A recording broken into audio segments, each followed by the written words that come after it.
हमारे YouTube channel education junction में। मेरा नाम है बच्चों अमृत शर्मा। तो आज की ये वीडियो काफी यूनिक है आप सभी क्लास 9 to 12 स्टूडेंट्स के लिए। और इस वीडियो का स्टूडेंट्स टाइटल है how October destroy 90% of students life, कि कैसे ये अक्टूबर का जो महीना है ये आपकी लाइफ को, आपकी पढ़ाई को किस प्रकार से प्रभावित करता है। जैसा कि आप सभी स्टूडेंट बहुत अच्छे से जानते हैं, जो भी क्लास 9 to 12 में है, बेसिकली मैं उनकी बात कर रहा हूं। तो आप ये देखते हैं कि अक्टूबर के मंथ में कई सारे स्कूल्स में हाफ ईयरली एग्जामिनेशन हो चुके होते हैं या कई सारे स्कूल्स हाफ ईयरली एग्जामिनेशन करा रहे होते हैं। तो कैसे अक्टूबर का मंथ आपकी लाइफ को प्रभावित करता है। आप ये भी जानते हैं कि अक्टूबर के मंथ में बहुत सारे फेस्टिवल्स हैं, तो जो हमारी पढ़ाई का रूटीन है ये काफी हद तक बिगड़ने लगता है। अब हमारे पास कितना समय है पढ़ने के लिए, हम अपनी स्टडी को कितना फोकस कर पा रहे हैं, या हमारे पास अभी कितना समय एक्चुअल में हमारे पास बचा है, कि अगर हम अपने समय को बहुत अच्छे से यूटिलाइज कर लें तो कैसे हम अपने एग्जाम में बहुत अच्छा स्कोर कर सकते हैं। तो ये मेरी वीडियो स्टूडेंट्स बहुत ज्यादा यूनिक है। आपको मैं स्टूडेंट्स पहले ये बताऊंगा कि कैसे अक्टूबर के मंथ में आप फंस जाते हैं, आपकी जो पढ़ाई का जो रूटीन है या जो आपकी जो पढ़ाई का जो डिसिप्लिन है वो किस प्रकार से टूटता है। ये जो अक्टूबर का मंथ है इसमें स्टूडेंट्स आप सभी लोगों को, आप सभी स्टूडेंट्स को बहुत ज्यादा इफेक्टिव तरीके से पढ़ना होता है। मैं कंप्लीट रोड मैप लेके आया हूं। मैं इस वीडियो में आपको एक कंप्लीट नॉलेज दूंगा कि कैसे आप अक्टूबर के महीने से आप अपनी पढ़ाई को बहुत अच्छे से स्टार्ट कर सकते हैं। आपकी जो स्टूडेंट फर्स्ट इनिंग थी, कहने का मतलब ये है कि अप्रैल से लगाकर जो आपका सितंबर था ये स्टूडेंट फर्स्ट इनिंग है। अक्टूबर से लास्ट तक ये जो आपका जनवरी या फरवरी में जो आपके एग्जाम होंगे बेसिकली 10th एंड 12th के और 9th और 11th के भी जो एग्जामिनेशन होंगे फरवरी के लास्ट वीक से या फरवरी के सेकंड वीक से। तो स्टूडेंट अब से 1 अक्टूबर से ये 9 to 12 के जितने भी स्टूडेंट्स हैं ये आपकी सेकंड एंड फाइनल इनिंग्स है। अगर आपने इनको अभी तक नहीं सुधारा है तो आप स्टूडेंट इनको सुधार लें। मैं एक ऐसा रोड मैप इस वीडियो में आपको बताने वाला हूं कि अगर आपने मेरे उस रोड मैप को फॉलो किया तो स्टूडेंट आप बहुत अच्छे मार्क्स स्कोर करेंगे। आप मेरे उन पॉइंट्स को समझने की कोशिश करना और स्टूडेंट बिल्कुल भी मेरी बात को आप हल्के में मत लेना, सीरियस होकर पढ़ाई करना। मैं उन सभी पॉइंट्स पर फोकस करूंगा कि कैसे आप अक्टूबर के मंथ में फंस जाते हैं। आप स्टूडेंट सोचते हैं कि अरे हमने तो पढ़ाई कर ली है, हम थोड़ा सा एंजॉय करेंगे। तो ये अक्टूबर के मंथ से आपके स्टूडेंट सेकंड इनिंग है। आपको अपना टाइम बिल्कुल भी वेस्ट नहीं करना है, क्योंकि फरवरी में आपके बोर्ड एग्जामिनेशन है। तो मैं बिना किसी देरी के इस वीडियो को शुरू करता हूं। मेरी इस वीडियो को स्टूडेंट्स आपसे रिक्वेस्ट है, मेरी इस वीडियो को लास्ट तक देखना। आप मेरे इस वीडियो से बहुत कुछ सीख के जाएंगे। तो स्टूडेंट्स सबसे पहला मैं पॉइंट लेके आया हूं हाफ ईयरली एग्जामिनेशन। अब बेटा इस पॉइंट का मतलब क्या है कि बहुत सारे स्कूल्स में आप देख रहे हैं या तो हाफ ईयरली एग्जामिनेशन चल रहे हैं या फिर हाफ ईयरली एग्जामिनेशन हो चुके हैं। अब हाफ ईयरली एग्जामिनेशन में स्टूडेंट जैसा कि आप जानते हैं कि 60% सिलेबस आता है।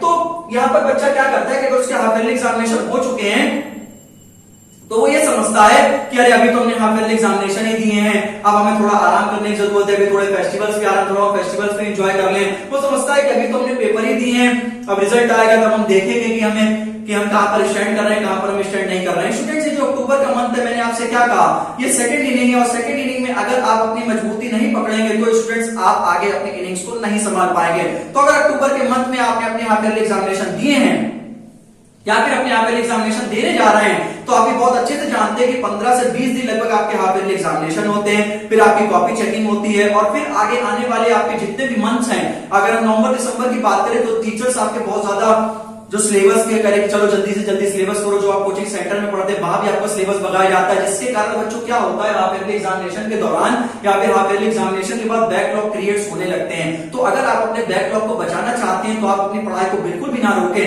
हाफ ईयरली एग्जामिनेशन में भी बहुत मेहनत करें और जो आपको छुट्टियां मिल रही हैं इनमें भी आप अपनी फोकस करें, जिससे कि आप बिल्कुल ये ना समझे कि हाफ ईयरली अगर मेरा एग्जामिनेशन हो चुका है तो थोड़ी सी मस्ती कर लें।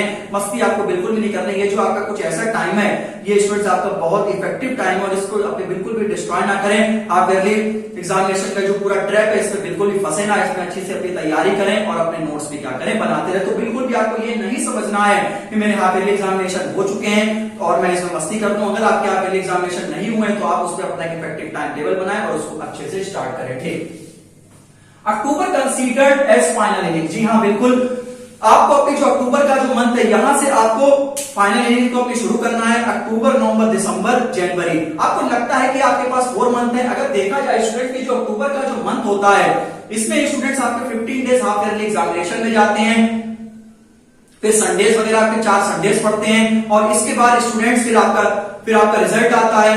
तो आप ये मान के चलिए फिर पीटीएम वगैरह जो भी मतलब होती हो। तो कहने का मतलब ये कि उधर 15 दिन आपके हाफ ईयरली एग्जामिनेशन, फिर कॉपी चेकिंग, फिर मतलब फेस्टिवल्स। तो पूरा जो अक्टूबर का मंथ है वो लगभग अगर हम बात करें कि उसमें अगर फेस्टिवल्स भी की अगर आते हो भी हम आगे इस वीडियो में बात करेंगे। तो ये जो अक्टूबर का मंथ है इसमें स्टूडेंट्स कोशिश करें कि आपके पास जितने भी दिन हैं, आपके पास जितने भी दिन हैं आप अपने उसको पूरे पढ़ाई पर अपने फोकस करें। बिल्कुल भी आप इधर उधर की बातों पर ना ध्यान दें, क्योंकि अगर स्टूडेंट्स आप अपने बेसिक को स्ट्रॉन्ग करके चलेंगे, बेसिक को स्टूडेंट्स आप अगर अपना अच्छा करते रहेंगे, फिर आप फर्स्ट लेवल पे आएंगे, सेकंड लेवल पे आएंगे, थर्ड लेवल पे आएंगे। क्योंकि जब हम अपनी इनिंग्स की शुरुआत करते हैं या फिर जब हम अपनी इनिंग्स को बिल्ड करते हैं तो हमें शुरुआत से फोकस करते हुए चलना पड़ता है। तो हमें बेटा अक्टूबर को अपने फाइनल इनिंग्स के दौरान हमें रखना है, और अक्टूबर में हमको अपना डिसिप्लिन भी बनाए रखना है, हमको अपना मोटिवेशन भी बनाए रखना है, और अपने आपको कंपेयर किसी से नहीं करना है, अपने प्रॉपर अपनी तैयारी करनी है और बिल्कुल भी ट्रैप में नहीं फंसना है। जो भी स्टूडेंट्स आपके फेस्टिवल्स भले ही हो उसको आप भले एंजॉय करें, लेकिन जो आपकी पढ़ाई है उस पर भी बेटा फोकस करें, ठीक है। हाफ ईयरली के बाद मस्ती नहीं, बैकलॉग कंप्लीट करो। जी हाँ, बिल्कुल बात बहुत अच्छा पॉइंट मैंने यहाँ पे लिखा हुआ है कि हाफ ईयरली के बाद बिल्कुल ही मस्ती नहीं। मेरा मानना है कि जो 9 to 12 स्टूडेंट्स है, बेसिकली 11th और 12th के जो भी स्टूडेंट्स हैं, अगर उनका बैकलॉग अगर लग गया है, तो अगर आपके हाफ ईयरली एग्जामिनेशन हो चुके हैं और अगर हाफ ईयरली एग्जामिनेशन के बाद अगर आपको छुट्टी मिलती है, तो आप सबसे पहले तो अपना एक काम एक ऊपर पॉइंट लिख लें कि हमें अपने इस मंथ में जो बैकलॉग है उनको बेटा क्या करना है, कंप्लीट करना है। क्योंकि आगे आने वाले मंथ में आप देखना कि यही होगा स्टूडेंट के बड़े बड़े कोचिंग सेंटर्स में, आपके स्कूल्स में क्या होगा, सिलेबस बहुत स्पीड से बढ़ाया जाता है। इसका रीजन पॉइंट इसका रीजन बेटा ये होता है कि जो आगे आखिरी के जो चैप्टर्स होते हैं उन पे अपना अच्छे से फोकस नहीं कर पाते हैं, और यही हम एक ट्रायंगल में फंस जाते हैं, जिसमें हमारा ट्रायंगल में पहला वाला पॉइंट होता है कि जो प्रेशर, दूसरा होता है सिलेबस रश, और जो तीसरा होता है हमारी जो डिसिप्लिन है, जो हमारी कंसिस्टेंसी है, वो क्या हो जाती है, टूट जाती है। तो हाफ ईयरली एग्जामिनेशन में अगर आपको छुट्टियों का समय मिल रहा है, हाफ ईयरली एग्जामिनेशन में अगर आपको गैप डेज मिल रहे हैं, तो it means I can say that मैं कहना चाहता हूं कि आप अपने बैकलॉग को कंप्लीट करेंगे। आपका फर्स्ट नियम होना चाहिए कि हमें हाफ ईयरली एग्जामिनेशन के दौरान या अपने हाफ ईयरली एग्जामिनेशन में मुझे जो छुट्टी मिली है, जो मुझे वीकली डेज मिले हैं, जिनमें मुझे संडेज की छुट्टी मिली है, मुझे फेस्टिवल्स की छुट्टी मिली है, वो भले ही अपना थोड़ा बहुत एंजॉय करें, लेकिन अपने जो बैकलॉग है उनको कंप्लीट करें। क्योंकि अगर आपके बैकलॉग्स कंप्लीट होते जाते हैं, आपके chapters students time by time complete होते जाते हैं, तो इसका मतलब ये होता है कि आपके चैप्टर्स भी कंप्लीट हो गए, जो आपका जो प्रेशर है उसमें भी आप क्या कर सकते हैं, रिलैक्स हो सकते हैं। और अगर एक बार आप रिलैक्स हो जाते हैं तो स्टूडेंट चीजें अपने आप ही अच्छी होने लगती है। बड़ी मैडम सिंह, तो बेटा ये है कि अपने हाफ ईयरली जो भी आपके एग्जामिनेशन चल रहे हैं उसमें जो अपना जो आपका बैकलॉग है उसको भी कंप्लीट करते चले और अपना रिवीजन भी करते रहे, ठीक है।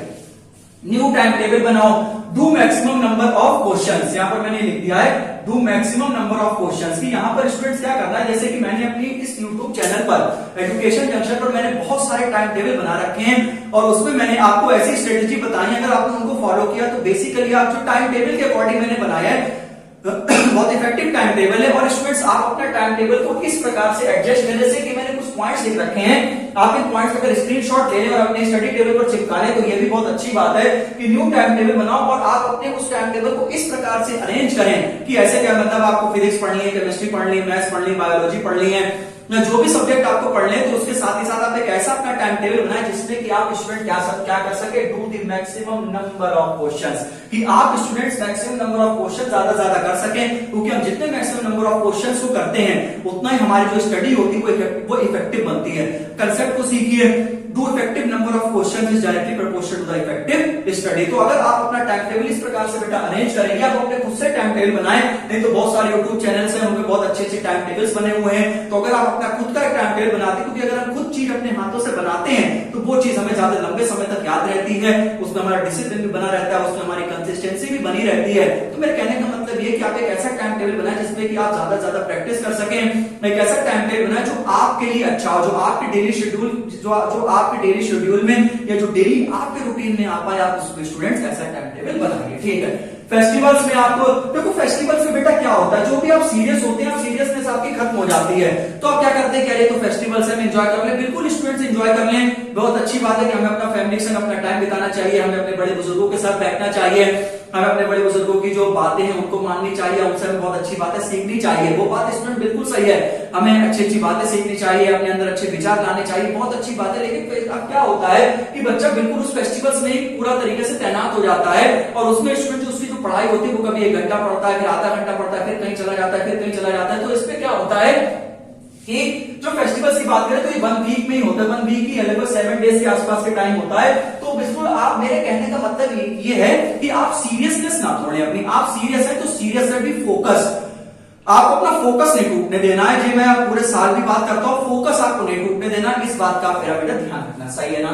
अब स्टूडेंट्स जैसा कि मैं अपनी प्रीवियस वीडियोस में भी फोकस फोकस करता हूं कि डेली छोटे छोटे टारगेट्स बनाओ, डेली छोटे टारगेट्स बनाओ। और अब स्टूडेंट्स आपके पास बारी आ चुकी है कि आप डेली टारगेट बनाएं, वीकली टारगेट बनाएं और मंथली गोल्स बनाएं अपने, कि आप अपने डेली जैसे आपने गोल्स बना लिए, जैसे कि आपने कहा कि अगर हमें पहला चैप्टर को पढ़ना है क्लास 9 में, हमें मोशन पढ़ना है, फिर हमें जैसे मान लीजिए कि कोई सा भी हमें चैप्टर टिश्यू वगैरह पढ़ना है, या फिर हमें केमिस्ट्री में पढ़ना है मैटर अराउंड अस प्योर, या matter in our surroundings atoms and molecule. मैं आपको पढ़ा नहीं रहा हूं, मैं ये कह रहा हूं कि आप अपने डेली गोल्स बनाओ कि हमें ये डेली गोल्स करने हैं, या फिर आप ये बनाओ कि हमें जैसे मंथ में 2 चैप्टर्स केमिस्ट्री के कंप्लीट करने हैं, या मतलब कुछ भी वो गोल हो सकता है। मैं ये नहीं कह रहा हूं कि आप एक महीने में 2 चैप्टर कर सकते हैं, ना ना ना, मैं अपनी एक ऐसे एग्जांपल बता रहा हूं कि आप अपने डेली गोल्स बनाएं, वीकली गोल्स बनाएं, मंथली गोल्स बनाएं। तो कहने का मतलब ये कि अगर आप बेटा डेली आप अगर गोल्स बनाते हैं, अगर आप डेली गोल्स बनाते हैं, ठीक है ना, वीकली गोल्स बनाते हैं, मंथली गोल्स बनाते हैं, और अगर स्टूडेंट्स आपके ये पूरे हो जाते हैं तो स्टूडेंट्स आपको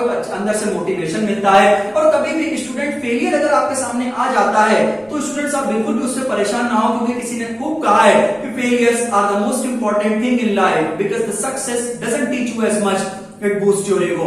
Failures are the most important thing in life because the success doesn't teach you as much, it boosts your ego. अब ये किसने कहा है स्टूडेंट्स, एक बार कमेंट करके जरूर बताना, मुझे मालूम है 100% यकीन है कि आप सभी स्टूडेंट्स को ये पता होगा। एक बार कमेंट करके जरूर बताना कि ये किसने कहा। तो अपने डेली, वीकली और मंथली बेटा गोल्स को बनाइए और उसको पूरा कीजिए, जिससे कि बेटा आपको क्या मिल सके, मोटिवेशन मिल सके, एक डिसिप्लिन मिल सके। अगर आपके डेली गोल्स, आपके वीकली गोल्स, आपके मंथली गोल्स पूरे होते हैं तो इससे आपको एक खुशी मिलती है कि अरे मेरे ये चैप्टर भी हो गए। और जब स्टूडेंट सिलेबस धीरे धीरे कंप्लीट होता चल जाता है, आप मैक्सिमम नंबर ऑफ क्वेश्चंस को कर लेते हैं, मैक्सिमम नंबर ऑफ न्यूमेरिकल्स को सॉल्व कर लेते हैं, तो स्टूडेंट्स क्या होता है कि इससे हमारे अंदर से मोटिवेशन मिलता है कि अरे मेरा ये चैप्टर हो गया है, अरे मेरा वो चैप्टर भी हो गया है। थोड़े से हमारे ऊपर से प्रेशर भी कम हो जाता है कि अब हमें मुश्किल से 3 से 4 चैप्टर अगर अपने और पढ़ लें, फिर हम पीवाईस उसको लगा लेंगे, एंड दैट्स इट, हमारे अच्छे नंबर आ जाएंगे। तो कहने का मतलब ये कि confidence is the super power, कि कॉन्फिडेंस को अपने अंदर रखें, कॉन्फिडेंट रहें, अच्छा सोचिए। तो मतलब कहने का मतलब ये है कि अपने आप को किसी से कंपेयर करने की आपको जरूरत नहीं, तो अपने छोटे छोटे गोल्स बनाते रहिए, वीकली गोल्स बनाते रहिए, मंथली गोल्स बनाते रहिए, और ऊपर फोकस कीजिए, डट के पढ़ाई कीजिए। ठीक,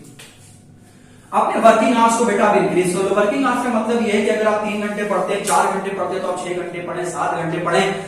अपने वर्किंग आवर्स को स्टूडेंट्स क्या करें, अपने वर्किंग आवर्स को स्टूडेंट्स आप यूटिलाइज करें। इंक लग गई हाथ में, जबकि थोड़ा सा ही भरा था, खैर कोई बात नहीं, हमें रुकना नहीं है। तो कहने का मतलब ये है कि आप अपने वर्किंग आवर्स को बेटा पढ़ाएं।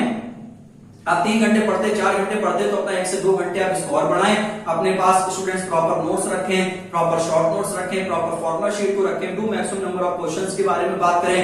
नए जो आगे के पॉइंट में थोड़ा सा उतना ही बात करोगे, जो टफ चैप्टर है उसको ज्यादा टाइम दें। टफ चैप्टर से मान लीजिए, अगर मान लो हम केमिस्ट्री की बात करें, टफ तो नहीं, कार्बन एंड इट्स कंपाउंड के बारे में बात करें, 9th में साउंड हो गया, या जो 12th क्लास की बात करें, बच्चे इंटीग्रेशन में थोड़ा सा मतलब दिक्कत करते हैं, या फिर ऐसे मान लीजिए 11th की फिजिक्स में जो किरचॉफ लॉ वगैरह के हैं, जिसमें सर्किट्स वगैरह बनता है, या फिर हम अल्टरनेटिंग करंट में जो फेजर डायग्राम्स होते हैं, खैर वो कठिन नहीं है, लेकिन तब भी अगर आप उसको लगता है बच्चों को, अब भाई बच्चे तो भाई बच्चे ही हैं, अब जैसे टीचर के लिए तो वो आसान हो सकता है, या टीचर भी कर सकते हैं या नहीं कर सकते, वो तो चीज है ही। लेकिन अगर जो अब उस हिसाब से अगर बात करें, अगर बच्चे के पॉइंट ऑफ व्यू से सोचे, तो बच्चा इतना सिलेबस एकदम से नहीं कवर कर सकता। तो टीचर्स को भी इन बातों का ध्यान रखना चाहिए कि जो हमारे जो स्पीड है, आप ये बिल्कुल मान के चले कि आप बच्चों को पढ़ा रहे हैं, आप खुद नहीं पढ़ रहे हैं। समझ में आया? आप घर से भले सीख कर आते हैं, आपके अंदर नॉलेज है, बहुत अच्छी बात है, लेकिन आप एक बच्चे को सिखा रहे हैं। बच्चे के माइंड में, हमारे माइंड में बहुत ज्यादा अंतर है। आप तो सिलेबस आप 3-3, 4-4 दिन में आप अगर एक ही दिन में चैप्टर्स को कंप्लीट करा देते, तो आप खुद ही समझ जाए कि बच्चा क्या ही पढ़ेगा, बच्चे को क्या ही समझ में आएगा, फिर वो इधर भागेगा, फिर वो उधर भागेगा। तो अपनी स्पीड को इस प्रकार से आप रखें, ऐसा इफेक्टिव पढ़ाइए जो बच्चे को समझ में आए, जिससे कि बच्चा आपको फॉलो करे। तो बच्चा इधर उधर भागता है, कभी इधर से पढ़ता है, तो कभी उधर से पढ़ता है, तो इफेक्टिव पढ़ाइए। और अपने और जो भी आप पढ़ा रहे हैं उसको इफेक्टिव पढ़ाए, बच्चों को समझाएं, बच्चों को धीरे धीरे मोटिवेट भी करते रहें कि बेटा ऐसा करो, ऐसा करो, तो आप इस पे ऐसा कर सकते हो। टीचर्स को भी आप स्टूडेंट्स फॉलो करें, जिनको आप फॉलो करते हैं उनकी बात को माने, तभी आप अच्छा स्कोर कर सकते हैं। ठीक है बेटा, जैसा कि मैंने, अगर आपको बेटा ध्यान हो, मैंने अभी आपसे बात करता सिलेबस में, जल्दी सिलेबस कंप्लीट करो। तो मैंने मतलब ये कि अब अगर आप देखना कि जो अक्टूबर में आपकी कॉपीज चेकिंग होगी, या फिर आपका रिजल्ट जो भी आएगा नवंबर एंड दिसंबर में, अगर हम आपको मान के चलिए, अगर स्कूल्स में और कोचिंग सेंटर्स में बच्चों क्या होगा कि अब जल्दी से सिलेबस कंप्लीट करो। अब आप देखना कि अगर एक हफ्ते में, अगर आप मान के चलो कि 15 दिन में अगर एक चैप्टर कंप्लीट होता था, तो अब आप मान के चलो 10 दिन में आपके 2 चैप्टर हो जाएंगे। और बहुत स्पीड से अगर पढ़ा दिया गया तो सीधे मेन बातें बता दी गई, तो हो सकता है हफ्ते भर में 3 चैप्टर का, अरे भाई साहब ये क्या हो गया। अगर 3-4 दिन 5 दिन स्कूल नहीं गए, फिर आपके दोस्तों पूछे बेटा क्या चल रहा है भाई, क्या चल रहा है, फिर वो ये नहीं कहेगा कि फॉक चल रहा है, वो हो गया, समझ में आया? वो तो गया, तो समझ में आया। तो इस कहने का मतलब ये होता है कि खाली 2 चैप्टर हो गए, 3 चैप्टर, आप खुद देखना ही आपके साथ स्टूडेंट्स होगा। और अगर आप इन सब चीजों से बचना चाहते हैं तो मैं आपको बता दूं, अपने जो बैकलॉग हैं उनको बेटा कंप्लीट करके रखो। कि अगर आपके ने ये बैकलॉग अगर आपने अक्टूबर के मंथ में क्रिएट नहीं किए तो नवंबर और दिसंबर में आपके ऐसे बैकलॉग लगेंगे जो आप स्टूडेंट संभाले नहीं संभलेंगे। अभी भी आपके पास टाइम है, अगर आपने अपने दिसंबर तक अगर आपने अपनी पढ़ाई को संभाल लिया, अगर आपने नवंबर दिसंबर में अगर आपने अपने मन को अच्छे से यूटिलाइज कर लिया और डट के पढ़ाई कर ली, तो स्टूडेंट्स आपके बैकलॉग नहीं बनेंगे। नहीं तो नवंबर एंड दिसंबर में आपके इतने भयंकर बैकलॉग बन जाएंगे कि चाहते हैं जब तक फरवरी आएगा तब तक आप बैकलॉग ही अपने करते रह जाओगे, फिर आप रिवीजन नहीं कर पाओगे। और स्टूडेंट्स एक ऐसा प्रेशर होता है बच्चे के लिए, बंदा क्या करता है कि हम लोग को चीजें याद कम होती है, हम लोग भूलते जाता है। तो स्टूडेंट्स मैं आपसे कहना चाहता हूं कि अक्टूबर मंथ में आपका जितना भी सिलेबस बचा है बेटा उसको पूरा कर लो। लेकिन नवंबर और दिसंबर में आपका बैकलॉग लगने वाला है, ये मैं आपके बिल्कुल गारंटी के साथ कह रहा हूं। तो स्टूडेंट मेरा मानना है कि स्टूडेंट अच्छे से पढ़ाई करो, इफेक्टिव पढ़ाई करो, जो भी आपको जिस टीचर को आप फॉलो करते हो उसकी बात को सुनो। तो मेरा कहने का मतलब ये है कि जो सिलेबस रश की तरफ जो स्कूल चलेंगे, या सिलेबस रश की तरफ जो इंस्टीट्यूशन या जो मतलब हम क्या कहना चाहते हैं कि कोचिंग सेंटर चलेंगे, आप अगर उनसे बचना चाहते हैं, आप ये समझते हैं कि अगर मेरे को प्रेशर ना हो तो आपके जितने भी बैकलॉग हैं, जो भी आपके चैप्टर्स बेटा बचे हुए हैं, आप उन चैप्टर को स्टूडेंट जल्द से जल्द कंप्लीट कर लें। ये आपके लिए बहुत अच्छा पॉइंट मैंने बताया। सहमत हो तो एक वीडियो को लाइक करना और कमेंट भी जरूर करना। सही है भाई। Sunday is also a working day. अब आप स्टूडेंट क्या करें कि जो संडे है वो स्टूडेंट्स आप अपनी छुट्टियों में ना निकालें, संडे को भी एक वर्किंग डे को माने कि जो कहते हैं ना कि अगर जो कुछ भी नहीं करता वो भी संडे को आराम करता है। मेरे कहने का मतलब ये कि संडे को भी अपना वर्किंग डे मानो। इस पर मैं ज्यादा अपना टाइम को खराब नहीं करूंगा कि संडे को भी अपना वर्किंग डे माने। अब संडे में आप क्या करें, अपने छोटे छोटे शॉर्ट नोट्स बनाएं। शॉर्ट नोट का मतलब होता है जैसे मान लीजिए अगर कोई चैप्टर 45 पेजेस का है तो वो 45 जो है पेजेस का जो चैप्टर है उसमें एक पेज पे तो आप सारे फॉर्मूले रिवाइज कर लीजिए। अब आपको एक ऐसी रणनीति वो आपकी खुद की होनी चाहिए कि कैसे ये जो 45 पेजेस का ये जो चैप्टर है ये कैसे हम 1 से लगाकर 3 पेज तक निकालें। मतलब ज्यादा से ज्यादा वो जो चैप्टर है वो 2 पेजेस में या 3 पेजेस में हो जाए, इसको बोला जाता है स्टूडेंट शॉर्ट नोट। फिर आप क्या करें, फॉर्मूला शीट्स भी बनाएं। जो मैंने ये देखो ये पॉइंट बहुत खूबसूरत पॉइंट है, नोट्स चैप्टर 1 to लास्ट। ये सिर्फ और सिर्फ ऐसा नहीं है कि सिर्फ साइंस के लिए बेटा, एक एक सब्जेक्ट इवन हिंदी इंग्लिश के लिए भी आप क्या करें, अपने प्रॉपर नोट्स बनाए। क्योंकि मैंने देखा है कि बच्चा हिंदी इंग्लिश नहीं पढ़ता। बेटा ये लैंग्वेज के सब्जेक्ट है, ये तो आपके परसेंटेज को और बढ़ाएंगे। तुम समझते क्यों नहीं बात को यार?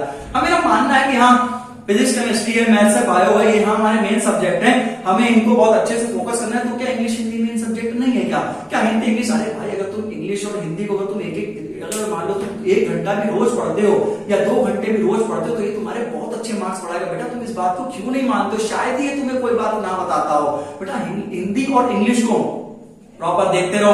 अपने प्रॉपर लेटर राइटिंग है, प्रॉपर एसेज हैं या मतलब डायरी एंट्री है, करेक्शन तो थोड़ी बहुत ग्रामर है, सिर्फ ज्यादा ग्रामर नहीं होती है। जो भी थोड़ी बहुत ग्रामर है या फिर समरीज वगैरह पढ़ लो, क्वेश्चन आंसर्स को पढ़ लो। अरे बेटा तुम मेरी बात को समझो यार, अगर हिंदी इंग्लिश में नंबर चमक गए तो परसेंटेज चमक जाएगी तुम्हारे। तो बस समझ में नहीं आती है बात को, बेटा माना करो इस बात को। फिजिक्स केमिस्ट्री में बिल्कुल पढ़ो, हम कुछ चिल्ला चिल्ला के कह रहे हैं, मैं नहीं मना कर रहा हूं कि आप ना पढ़ो फिजिक्स केमिस्ट्री में, क्योंकि पढ़नी है। और ये जो चैप्टर्स हैं ये टाइम है, ये टाइम मतलब ये टाइम मांगते हैं हमसे, क्योंकि टाइम दो तभी बारी चीजें समझ में आती है। लेकिन हिंदी इंग्लिश में क्या है बेटा, ये लेटर पे फोकस करो, जो कैसे लेटर लिखा जाता है वो देख लो, टेंसेस के रूल्स देख लो कि कैसे सेंटेंस फॉर्मेशन होता है कि हाँ प्रेजेंट चल रहा है तो बीच में पास्ट ले आते हो, पास्ट चल रहा है तो प्रेजेंट ले आते हो, अगर पास्ट चल रहा है तो तब से फ्यूचर पे पहुंच जाते हो। तो कहने का मतलब बेटा ये कि अगर आप समरी अगर जैसा आप 12th में हो तो बेटा इतने तो आप समझदार हुए कि अगर आप समरी पढ़ लो तो आपका दिमाग पहले से ही, अगर आप साइंस के स्टूडेंट किसी के भी आप स्टूडेंट हो और 12th में पहुंच चुके बड़े बच्चे हो, आप मैच्योरिटी आपके अंदर सबसे ज्यादा है। समझ में आया? तो कहने का मतलब बेटा ये मेरी बातों को समझो बेटा, जो 9 to 12 आप बच्चे बड़े बच्चे हो तो थोड़ा फोकस किया करो, इंग्लिश और हिंदी को भी बेटा टाइम दो। समझ में आया? अगर बहुत अच्छे नंबर अगर इंग्लिश में 90+ आ गए, हिंदी 90+ आ गया, तुम देखना यार, अब तुम कैलकुलेशन करो, कैलकुलेटर से जोड़ोगे भाई, तुम लिखोगे 90, अरे मजा आ जाएगा भाई। तुम फोकस तो करो बेटा, तुम पढ़ो तो हिंदी और इंग्लिश को भी बहुत अच्छे से। बेटा मेरी बात मानो, पीसीएम में तुम्हें पढ़ना ही हो तो तुम पूरे साल पढ़ते हो भाई, तो कम से कम क्या यार तुम 1 घंटे 2 घंटे हिंदी इंग्लिश को नहीं, अरे यार हम नहीं कह रहे 2 घंटे दो, अरे डेली 1 घंटा हिंदी को दो, डेली 1 घंटा इंग्लिश को दो। लिखकर देखो, तुम देखना बेटा बहुत अच्छे मार्क्स है हिंदी इंग्लिश में, लैंग्वेज में मार्क्स आ गए, मजा आ जाएगा यार। अगर फिजिक्स केमिस्ट्री में अगर 1-2 नंबर इधर उधर भी होते लेकिन वो हिंदी इंग्लिश तुम्हारा कवर कर देगा। नहीं मैडम सही बेटा, एक बहुत प्यारा पॉइंट है, तो मेरी इस बात को समझो, हिंदी इंग्लिश ने अगर कवर कर दिया, थोड़ा सा फिजिक्स केमिस्ट्री में थोड़े से नंबर कम रहेगा तो वो तुम्हारे हिंदी में कवर हो जाते हैं। बेटा समझो इस बात को, पॉइंट अच्छा लगे तो बताना यार, पढ़ो प्लीज यार, हिंदी इंग्लिश को भी ध्यान दो। समझ में आया? Focus upon difficult chapter, proper revision. ये बेटा 95% आपके स्टूडेंट पक्के हो जाएंगे अगर आपने डिफिकल्ट चैप्टर पर फोकस किया। जैसे जो चैप्टर्स आपने देखा, जैसे मान लो फिजिक्स की जो फर्स्ट बुक है, अगर हम मान के चले chapter number 1, 2, 3, 4 electric charges and fields, electrostatic potential and capacitance, current electricity, और फोर्थ वाला है आपका मूविंग चार्जेस एंड मैग्नेटिज्म। ये 4 चैप्टर बहुत बड़े बड़े चैप्टर्स है अगर आप देखो। और अगर हम बात करें स्टूडेंट्स, जो फर्स्ट बुक है क्लास 12 की, वो स्टूडेंट्स आपने देखा होगा थोड़ा सा है, तो फर्स्ट बुक में आप ज्यादा उनकी प्रैक्टिस करो, ठीक है ना। अब आप फोकस करो डिफिकल्ट क्वेश्चन में, प्रॉपर रिवीजन करो, प्रॉपर पीवाईज क्यूज को लगाओ, ठीक है ना। सारे पहले तो बेटा एक काम कर लो कि जो भी 9 to 12 या कोई सब्जेक्ट पढ़ रहे हो, ये पॉइंट में साथ ही साथ एक्सप्लेन कर देगा। Complete all NCERT question with example. वो अच्छी बात है कि आप प्रीवियस ईयर जो भी लगाओ, लेकिन सबसे पहले आपका जो फोकस होना चाहिए मेरे भाई, वो होना चाहिए कि आप सबसे पहले क्या करें, NCERT, national council of education research and training, जो आपकी बुक है एनसीईआरटी, उसको स्टूडेंट्स आप कंप्लीट करो। और जब आप जैसे आपने 1 वीक का स्ट्रेटेजी बनाई कि मुझे फिजिक्स में चैप्टर 1 और 2 कंप्लीट करना है, आपने कंप्लीट कर लिया। फिर उस चैप्टर को पढ़ने के बाद आप अपने डेली टारगेट्स को बनाओ। डेली टारगेट्स आपने बना लिए, उसके बाद आप देखो कि अगर आपने 2 चैप्टर्स कंप्लीट कर लिए, फिर उनके टफ से टफेस्ट क्वेश्चन को सॉल्व करो। आपने वो कर लिया, उसके बाद स्टूडेंट्स क्या करो, प्रीवियस ईयर क्वेश्चंस की प्रैक्टिस करो। तो अगर आप इतना काम कर लेते हैं ऐसे क्वेश्चन, मतलब अगर आपको अपनी प्रैक्टिस को अच्छी करनी है, तो आप ज्यादा क्वेश्चंस को लगाएं, ज्यादा प्रैक्टिस करें, तब जाके आपको ये सब चीजें समझ में आएंगी। तो मेरे कहने का मतलब ये है कि डिफिकल्ट क्वेश्चन पर आप फोकस बिल्कुल करें, प्रॉपर अपना रिवीजन करते रहें, प्रॉपर अपने नोट्स भी बनाते रहें। साथ ही साथ जो कंप्लीट ऑल एनसीईआरटी क्वेश्चन, आप चाहे किसी भी सब्जेक्ट हो, चाहे फिजिक्स हो, केमिस्ट्री, मैथ्स, मैथमेटिक्स, बायोलॉजी, मतलब कोई सा भी सब्जेक्ट हो, आपका भी इंग्लिश लैंग्वेज के सब्जेक्ट है, साइंस है, सोशल साइंस है, तो आप एनसीईआरटी क्वेश्चन को कवर करें। प्रीवियस ईयर क्वेश्चन आपको यूट्यूब पर भी मिल जाएंगे। अगर आप परचेज नहीं कर सकते तो आप डाउनलोड कर ले। सीबीएसई ने भी अपनी ऑफिशियल वेबसाइट पर बहुत अच्छे सैंपल के क्वेश्चन डाले, बहुत प्यारे क्वेश्चन हैं मैथ में, साइंस में, फिजिक्स में, जो कि आपको वास्तव में बहुत कुछ सिखाएंगे। तो स्टूडेंट्स डन, इस वीडियो में इतना ही। तो स्टूडेंट, जैसा कि मैंने आपको बताया कि how to but destroy 90% of students, मेरे बेटा प्लीज बी अलर्ट। ये सारे पॉइंट्स आप इसका स्क्रीनशॉट ले ले, मैंने बिल्कुल बहुत अच्छे से मैंने आपको एक पॉइंट पर फोकस किया है। एंड स्टूडेंट्स, आई होप कि आपको ये समझ में आया होगा। और एक बार समझ में आया तो प्लीज बच्चे इस वीडियो को लाइक करना, चैनल को सब्सक्राइब करना। जो मैंने हिंदी और इंग्लिश की बात कही है, उस बात को बेटा समझना। मैं आपको जो भी बताता हूँ, इसको डांट बिल्कुल ना समझना, मैं किसी को डांटने नहीं, इसको मेरा प्यार ही समझना। अगर मैं आपसे कुछ कह भी देता हूं तो मेरी बातों को बुरा ना मानना, इनको मेरी डांट बिल्कुल नहीं, इसको मेरा प्यार ही समझना, क्योंकि मैं अगर आपको कुछ बताना चाहता हूं, अगर आपको सीख जाएंगे तो आपसे ज्यादा खुशी मुझे होगी। एक बार बेटा कमेंट करके जरूर बताएं कि आपको मेरी वीडियो कैसी लगी, और अगर वीडियो अच्छी लगी हो तो प्लीज वीडियो को लाइक करें, चैनल को सब्सक्राइब करें, वीडियो को शेयर करें। इसी प्रकार से मिलता हूं नेक्स्ट वीडियो में। अपना ध्यान रखें, टेक केयर एंड बाय।